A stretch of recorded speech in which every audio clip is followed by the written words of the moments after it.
is the one who usually starts the sex, and who should begin it? These are questions that couples often are curious or even upset about in relationships. People have thought about, argued about, and talked about this subject for generations. There isn't a single answer, even though the subject comes up a lot in talk. Instead, the way couples start to get intimate is very varied and depends on a lot of factors. Let's get into this touchy topic and look at it from different angles and points of view. To begin, it's important to understand that there is no one rule that says one person should always start sex. Each relationship has its own rhythm and set of variables.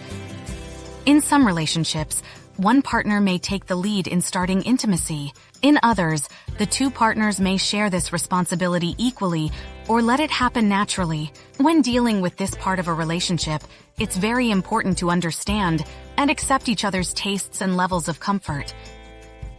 People often think that guys should always start sex because that's what society says. In the past, traditional gender roles may have kept this view alive. But nowadays, relationships are changing fast beyond these ideas. In our modern world, men and women both have the freedom to say what they want and start sexual intimacy. Communication and agreeing to be sexual with each other are very important for a healthy and happy relationship. Communication becomes one of the most important parts of starting sex. When partners talk to each other openly and honestly, they create a safe space where wants, needs, and preferences can be freely shared. Couples can learn more about what makes their partner want to be intimate with them by talking about their needs and wants. Understanding the deeper reasons behind each partner's desire to start sex can also help make sense of this complicated situation. Stress, tiredness, mood, and the way a relationship is going can all affect a person's desire to start intimacy. For example, a partner who feels emotionally connected and respected in the relationship may be more likely to start sex as a way to show affection and make the relationship stronger. Also, it's important to know that the wish to start sex can change over time and in response to different events in life. In the beginning of a relationship, something that happened a lot might change into something more complex as the relationship grows. Stress at work, family duties, and health problems are some of the outside factors that can affect how often and how spontaneously someone initiates having sex.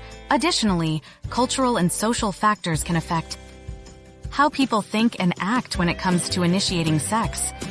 How someone feels about and acts on their sexual desires in a relationship can be affected by their upbringing, cultural norms, and religious views. To have a healthy and satisfying sexual relationship, both people must understand and accept each other's cultural backgrounds and beliefs. Concerning starting sex, it's important to put mutual respect and agreement first. It is important that both partners give their enthusiastic, ongoing, and free consent. A healthy and voluntary sexual connection is based on respecting each other's boundaries and right to be alone. It's important to understand that rejection is a normal and healthy part of any relationship. Instead of anger or pressure, you should show understanding and kindness. Also, being open to spontaneity and imagination can make starting sex more exciting and passionate. Acts of spontaneous, romantic, or unexpected affection can bring two people closer together and arouse their sexual desires. Trying new fun ways to start sex can keep the flame alive and strengthen the emotional bond between two partners. In the end, who starts sex depends on how the individuals in the relationship interact, what they like, and how they talk to each other. As long as respect, consent, and open conversation are used, there is no right or wrong way to handle this part of intimacy. Couples can start having sex with confidence, empathy, and mutual happiness if they create an environment that is supportive and understanding. In conclusion, starting sex is a complicated and nuanced part of a relationship. It looks very different for each couple. Though gender roles and social rules may affect how people see things, modern relationships are based on equality, open communication, and mutual respect. Couples can handle this part of intimacy with confidence and mutual happiness if they put consent and understanding first. This will help them feel closer to each other and more fulfilled in their relationship. If you have any thoughts or ideas on this subject, please feel free to add them in the comments section below this video.